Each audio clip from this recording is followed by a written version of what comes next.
Salut! Si quand on parle d'ennemis du Chevalier Noir, on pense forcément au Joker, il y en a un autre, enfin une autre, qui reste indissociable du Justicier masqué. En effet, quand on pense à Chauve-souris, on pense à Chauve... non, pas à Chauve, à Souris. Chauve-souris, souris, pas à Chauve. Bref, vous l'aurez deviné, quand on dit souris, on pense forcément au chat. Et qui dit chat, dit souris. Non, mais non, mais non. Qui dit chat, dit Catwoman, c'est pas compliqué. Cette intro part en sucette. Vous l'aurez compris, on parle de Catwoman, une ennemie plutôt intime de Batman. Voilà, ça c'est dit. Catwoman, Selina Kyle de son vrai nom, apparaît pour la première fois dans Batman numéro 1 en 1940. Mais sous le pseudo de The Cat, une sublime cambrioleuse qui met à mal Batman, qui finira même par la laisser s'échapper. Catwoman est certes une criminelle, une ennemie, mais elle n'est pas foncièrement méchante, et elle aidera même parfois Batman à rendre justice. Enfin, à sa façon. Et ce petit jeu du chat et de la souris va perdurer tout au long de la vie des deux personnages. Avec des moments forts, comme dans Heart of Hush, Cœur de silence, dans lequel le Chevalier Noir va devoir affronter Hush afin de sauver Catwoman, à qui on a retiré le cœur. Ah ouais, quand même. Leur relation se terminera même par un mariage, célébré dans Batman numéro 50 en 2018. Enfin, presque, parce que Tom King, le scénariste de ce mariage, l'a joué petit bras et n'a finalement rien changé au statu quo de la relation entre Catwoman et Batman. Bon, moi perso, je pense même qu'il l'a détruite. Mais enfin, cet avis n'engage que moi. Et ce qui est bien avec les comics, c'est qu'il y a toujours un scénariste pour dire « Oui, mais moi, je vois pas ça comme ça ». Et comme dans Rogues de Williamson et Léo Max qui exploraient la retraite des Lascars, les ennemis de Flash, Cliff Chiang, à la fois scénariste et dessinateur, décide dans Catwoman Lonely City de nous faire découvrir une Catwoman libérée après 10 ans de prison. Et à 55 ans, retrouver ses marques dans une Gotham complètement différente n'est pas chose facile. Surtout quand on apprend qu'elle s'est retrouvée en cage, accusée à tort après la nuit du fou, une nuit durant laquelle le Joker a mis le feu à Gotham, provoquant un véritable massacre, et en tuant Batman, Nightwing et le commissaire Gordon. Et une fois libre, Selina Kyle est bien décidée à faire un dernier grand coup pour l'honneur, pour la vengeance, et peut-être même pour la justice. Ce récit s'est vite imposé comme étant le chef-d'œuvre de Cliff Chiang, et peut-être même un incontournable pour tout fan de comics, et pas seulement de Catwoman. Alors, est-ce que ce récit tient ses promesses, et que raconte-t-il vraiment? Enfin bref, vaut-il le coup? On voit ça tout de suite après le générique. Allez, c'est y part.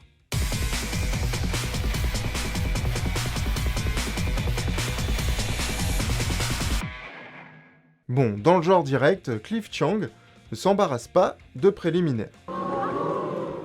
Dès les premières pages, nous comprenons que le retour de Selina Kyle, que tout Gotham connaît sous le pseudo de Catwoman, n'est pas au goût de tout le monde. Que ce soit le pingouin, qui se fait désormais appeler Empereur Pingouin, qui refuse de lui rendre son argent, c'est carrément un mytho ce mec. Ou même les Bad Cops, des agents de police en armure suréquipée avec des armes militaires, et un casque avec des oreilles de Batman. Ou bien encore le maire, qui n'est autre que Harvey Dent, alias Double Face, qui lui semble vouloir mettre un point d'honneur à faire de Gotham la ville la plus sûre des États-Unis. Sûrement parce que ça fait bien pour sa campagne de réélection. Après avoir retrouvé son appartement intact après 10 ans d'absence, et oui, on ne vole pas une voleuse, elle part se recueillir en loose day sur la tombe de son ancien amant Bruce Wayne, enterré parmi les siens près de son manoir qui est désormais surveillé 24 heures sur 24. Oui, parce que vu que maintenant tout le monde sait que Bruce Wayne était Batman, il y a pas mal de monde qui essaye de trouver la Batcave. Ouais, en même temps, qui ne rêverait pas d'aller faire ses courses en Batmobile. Et c'est suite à sa rencontre avec Killer Croc dans un bar, et surtout après avoir vu comment le maire la considère, qu'elle décide de reprendre ses escapades nocturnes et de préparer son dernier cambriolage, vider la Batcave le jour de l'élection. C'est l'effet Batmobile sur le parking. Bon, Selina a un but plus noble que de voler une Batmobile. Batman, avant de mourir, lui a chuchoté un mot, un nom, Orpheus. Et elle compte bien tout faire pour trouver la signification de ce dernier soupir. Seulement voilà, elle manque d'entraînement et elle n'est plus toute jeune. Et sa première sortie pour tenter de voler des pièces à conviction dans le commissariat n'est pas loin de mal finir. Je vous rassure, elle s'en sort parce que sinon, il n'y aurait plus d'histoire. Et ce qu'elle va découvrir dans son butin va lui rappeler cette fameuse nuit, la nuit du fou. Elle en profitera aussi pour déposer un souvenir à Barbara Gordon, ancienne Batgirl, fille du commissaire du même nom. Le commissaire Batgirl ? Quoi ? Mais non, le commissaire Gordon. Et joie du hasard, Barbara Gordon est elle aussi candidate à la mairie de Gotham. Mais elle a une vision de la justice complètement différente du maire actuel.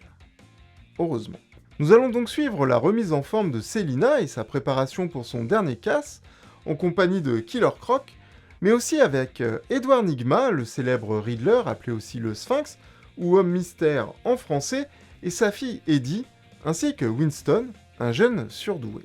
Et même si finalement elle échoue dans sa première partie du plan qui consistait à s'emparer de la bague du premier Green Lantern, ses aventures et surtout sa façon de défier l'ordre établi inspirent tous ceux qui se sentent mis à l'écart ou persécutés, rendant le maire Harvey Dent furieux. Et il n'est pas prêt de faire baisser sa tension quand il apprendra que Selina va rejoindre la plus dangereuse des protectrices de la nature, Poison Ivy. Catwoman décidera aussi d'entraîner Eddie, la fille de Nygma, afin que celle-ci puisse devenir plus forte et plus habile. Mais malgré Poison Ivy, malgré leur préparation, l'aventure prend une tournure tragique quand les Bad Cops piègent le groupe et tuent Killer Croc. Harvey Dent essaye de se servir de cette mort à des fins politiques, mais la colère des quartiers pauvres de Gotham grandit, et le maire vire au dictateur, imposant des couvre-feux, interdisant les manifestations et tirant dans la foule. Sans parler qu'il se balade sur un tank et rase des bars et des cinémas. Mais tout va bien. Personne n'aurait le téléphone de Superman ? Catwoman est sur le point d'abandonner quand Nygma lui fait une proposition. Dérober un trésor archéologique et l'offrir à Jason Blood, qui possède en lui le démon surpuissant Etrigan. Cette nouvelle équipe est alors prête pour s'introduire dans la Batcave et découvrir ce que peut bien signifier les dernières paroles du Chevalier Noir.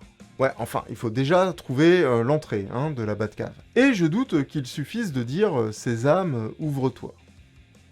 C'est alors qu'enfin, Selina découvre ce qu'est Orpheus et surtout ce que Batman voulait en faire.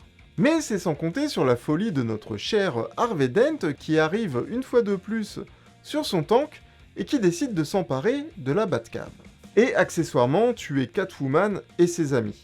Oui, on va dire qu'il a une façon très particulière de vous convaincre de voter pour lui. Et finalement, tout est mal, qui finit presque bien. Si le pari de Cliff Chiang était de nous livrer un récit sympa et facile à lire, je trouve que le pari est dans l'ensemble réussi. Certains pourraient trouver les dessins minimalistes et le découpage ultra simpliste, mais je trouve que finalement, ça passe bien. La lumière et les couleurs très pop, même pour les passages qui se passent durant la nuit, contrastent avec la grisaille de Gotham et le désespoir de ses habitants. Alors certes, on a affaire à une Catwoman ruinée aussi bien financièrement que physiquement, et là où on aurait aimé la voir voltigeant sur les toits et les terrasses, on la voit souffrir et chuter. Et celle qui autrefois ne voulait pas ou très peu faire équipe, ça c'est elle qui le dit, n'aura pas d'autre choix que d'en monter une car elle le sait, toute seule, elle n'y arrivera pas. Même si ce récit semble proche de Rogues, lui aussi édité chez Urban Comics dans la collection DC Black Label, Catwoman Lonely City est en fait l'opposé. Là où Rogues montrait un Captain Cold aigri, complètement égoïste, et détaché de tout ce qui peut arriver à son équipe ou même à sa famille, Lonely City nous décrit une Catwoman préoccupée par le sort de son entourage. Et si à la base il s'agit d'une mission très personnelle, on finit par se demander si ce n'est pas par nostalgie et par amitié que tous ces anciens ennemis de Batman participent à son dernier baroud d'honneur. D'ailleurs Batman est peu présent, normal, il est mort. Et on le voit uniquement lors de flashbacks. Et même si ces flashbacks sont hyper réussis, Ils sont mis en place tout le long du récit afin d'appuyer celui-ci, sans pour autant voler la vedette à Catwoman. Les intrigues secondaires ouvertes sont toutes refermées à la fin du récit, et seul un point peut nous faire réfléchir, voire même douter. Comment, en 10 ans, les plus dangereux ennemis de Batman se sont retrouvés à être réduits au silence? Plus de cape, plus de masque, les super vilains ont-ils vraiment déserté Gotham? Et même si Batman et Nightwing sont morts et Catwoman enfermée, pourquoi et comment aucun autre membre de la Bat-Family n'a pris la relève? Mais malgré ça, j'ai vraiment apprécié ce comics. Cliff Chiang nous livre un travail remarquable, tant dans son rôle de scénariste que de dessinateur.